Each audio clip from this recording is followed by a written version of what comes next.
পঞ্চায়েতকে বলেছি তাদের home fund থেকে 6টা পরিবারকে সাহায্য করবে।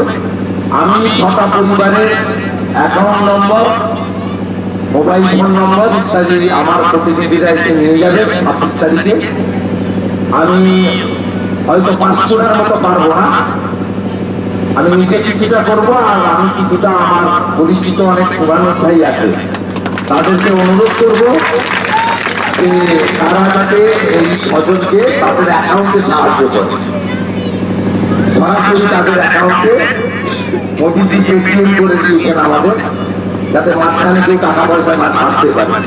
তৃণমূল মানে চোর, তারা ছাড়া কোনো কাজ নেই, অর্থাৎ সরাসরি যাতে তারা সাহায্য পায় আমি তার জন্য একটা ব্যবস্থা করে দিব। এইটুকু কথা দিলাম, আপনারা সবাই ভালো থাকবেন। আমরা আজকে প্রাণ দিয়ে গেলাম, তারপরেও যদি অভাব অভিযোগ থাকে পরবর্তীকালে আরো দেখব।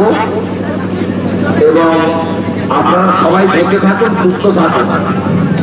একদিন সূর্য উঠবে, বিজেপি সরকার হবে, তাই সমস্যা আমরা সমাধান করে দিতে পারবো।